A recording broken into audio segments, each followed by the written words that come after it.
किसी भी चीज को समझने के लिए सबसे पहले मन को शांत रखना चाहिए और फिर काम पर ध्यान देना चाहिए, क्योंकि हम मन से ही प्रश्न खोज लेते हैं और मन में ही जवाब देकर बैठ जाते हैं। भगवान कृष्ण ने मन को शांत रखने के लिए दो चीजें बताई हैं। भगवद गीता में भगवान श्री कृष्ण कहते हैं, मन का बेचैन होना उसका स्वभाव है। हमारे मन को लगता है कि अगर वह अलग अलग बातों के बारे में सोचता रहेगा तो हमें आने वाली हर मुश्किल और मुसीबत से बचा लेगा, पर ऐसा होता नहीं है। हम अपने जीवन का काफी अधिक समय सोच विचार करके परेशान होने में निकाल देते हैं। भगवान श्री कृष्ण कहते हैं कि मन का यह स्वभाव बदलना मुश्किल जरूर है, असंभव नहीं। अच्छा, अब आप एक बात बताइए, क्या आप कौए को कह सकते हैं कि वो काम की आवाज ना करे? या फिर क्या आप किसी मेंढक को कह सकते हैं कि वह पानी देखते ही ऊंची छलांग ना मारे? हमारे मन का भी कुछ ऐसा ही है। जीवन में कुछ भी होता है, अच्छा या बुरा, हमारा मन उस पर काम करने लगता है। काम से मेरा मतलब है चिंता करना, व्याकुल होना। कोई बुरी बात होती भी नहीं है और मन परेशानी की ऊंची ऊंची लपटें लेने लगता है। कभी कभी तो मुझे ऐसा लगता है कि हम में से कई लोग सिर्फ परेशान होने के लिए जीते हैं। सारी परेशानी, पीड़ा, दुविधा अक्सर हमारी मन की बनाई हुई कहानियां होती हैं। भगवान श्री कृष्ण हमें हमारे मन को शांत और स्थिर करने के लिए दो उपाय देते हैं। पहला, ध्यान लगाना या मेडिटेट करना। दूसरा, वैराग्य भाव सीखना।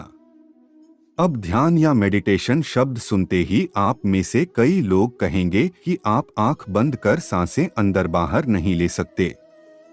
यहाँ हम सब गलती कर बैठते हैं। मेडिटेशन या ध्यान का मतलब सिर्फ आंख बंद कर बैठना नहीं होता।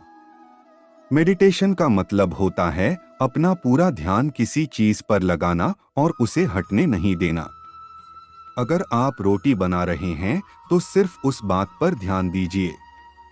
अगर आप पिक्चर देख रहे हैं तो अपना पूरा ध्यान पिक्चर पर लगाएं। यह मत सोचिए कि पिक्चर देखकर आप अपना कितना वक्त बर्बाद कर रहे हैं। जब आप जीवन के हर छोटे बड़े काम को पूरे ध्यान से करते हैं तो आपका जीवन ही एक मेडिटेशन बन जाता है। ऐसे जीवन में शांति, स्थिरता, साहस और सफलता का होना अनिवार्य है। वैराग्य भाव दूसरा उपाय। वैराग्य का अर्थ यह नहीं कि आप सब कुछ छोड़कर जंगल में जाकर बैठ जाएं। वैराग्य का सच्चा अर्थ है कि आप जो काम कर रहे हैं उसका क्या नतीजा या रिजल्ट निकलेगा उसकी चिंता ना करें। जैसे अगर आपने कोई इंटरव्यू दिया, आप यह कर सकते हैं कि पूरे मन से तैयारी करें और अपना बेस्ट देकर आ जाएं। वह नौकरी मिलना या ना मिलना आपके हाथ में नहीं है। इस नतीजे के पीछे अलग अलग चीजें हैं जो आपके बिल्कुल कंट्रोल में नहीं। तो जिस चीज के बारे में आप कुछ कर नहीं सकते उसके बारे में चिंता भी ना करें। यही वैराग्य का सच्चा मतलब होता है।